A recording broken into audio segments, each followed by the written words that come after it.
আল্লাহর ওলি আল্লামা শাইখুল হাদিস জাকারিয়া রহমাতুল্লাহি আলাইহি যখন রমজান মাস আসতেন তখন পাগলের মতো কোরআন পড়তেন, পাগলের মতো ইবাদত করতেন, বন্দেগী করতেন।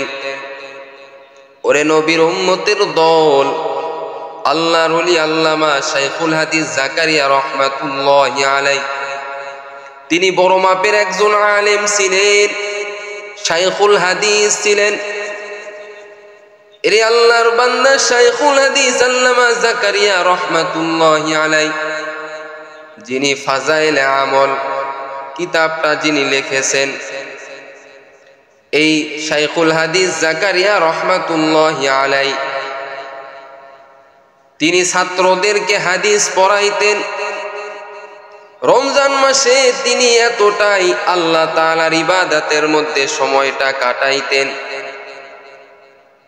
যদি কোনো প্রয়োজনেও যদি কোনো মানুষ তার সঙ্গে দেখা করার জন্য যাইতো তিনি দেখা করতেন না রমজান মাসে, শুধু আল্লাহ পাকের ইবাদতের মধ্যে সময়টা কাটায়া দিতেন।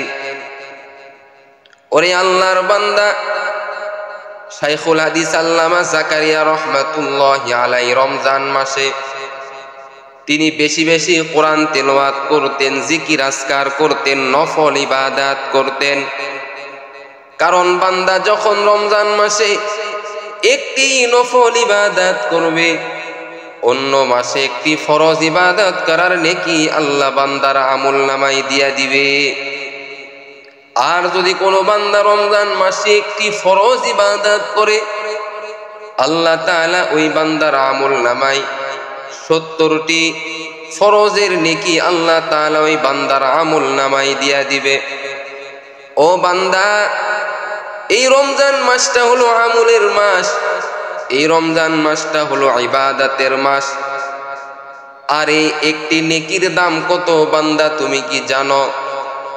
হাসরের ময়দানে যখন একটি নেকির কারণে সন্তান যাবে মায়ের কাছে গিয়া বলবে, মা তুমি আমাকে একটি নেকি দাও, একটি নেকি হইলে আমি জান্নাতে চলে যাব। মা বলবে আমি দিতে পারবো না নেকি, আজকে আমি তো বিপদের মধ্যে রয়েছি।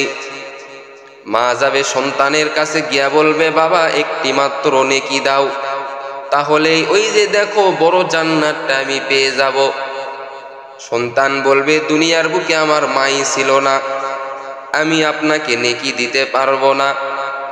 ওরে নবীর উম্মতের দল, সন্তান যাবে বাবার কাছে, বাবাকে গিয়া বলবে, বাবা নেকি দাও একটা। বাবা বলবে, দুনিয়ার বুকে আমার সন্তান ছিল না, কিসের নেকি তোমাকে দিব। বাবা যাবে সন্তানের কাছে গিয়া বলবে, রে সন্তান একটি নেকি দাও। সন্তান বলবে, দুনিয়ার বুকে আমার বাবা ছিল না, কিসের তোমাকে নেকি দিব। হাসরের ময়দানে এমন অবস্থা হয়ে যাবে, এমন অবস্থা হয়ে যাবে, ওই দিন কেউ কাউকে নেকি দিবে না। ওই দিন নিজেরটা নিয়ে নিজেই ব্যস্ত থাকবে, এমন অবস্থা হয়ে যাবে।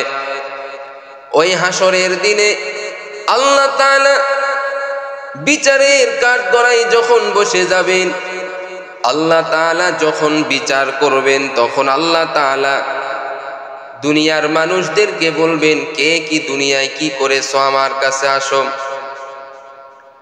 হাসরের ময়দানে, ওরে বান্দা তুমি যে রোজা রেখেছো, কষ্ট করে তুমি যে রোজা রেখেছো, এই রোজাটা তোমার পক্ষে যাবে যদি তুমি সঠিকভাবে রমজান মাসে যদি তুমি রোজা রাখতে পারো, তাকওয়া যদি অর্জন করতে পারো, আল্লাহর ভয় যদি তোমার অন্তরে তুমি ঢুকাইতে পারো, এই রোজাটা তোমার জন্য সুপারিশ করবে আল্লাহর কাছে। আল্লাহকে বলবে, আল্লাহ তোমার এই বান্দা পুরাটা মাস রোজা রেখেছে রে আল্লাহ, তোমাকে ভয় করেছে রে আল্লাহ, এই বান্দাকে জাহান্নামে দেওয়া যাবে না।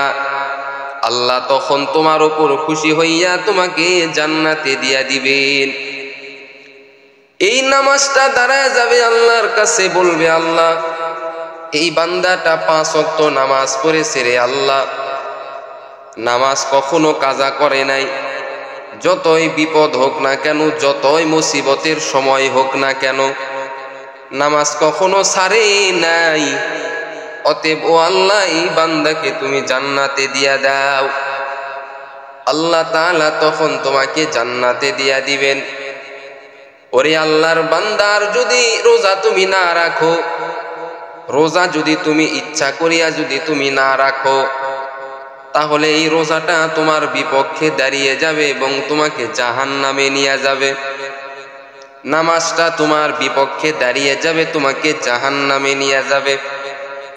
ওরে নবীর উম্মতের দল, রোজাটা রাখো, কারণ এই রোজার পুরস্কার আল্লাহ নিজে হাতে তোমাকে দিয়া দিবে।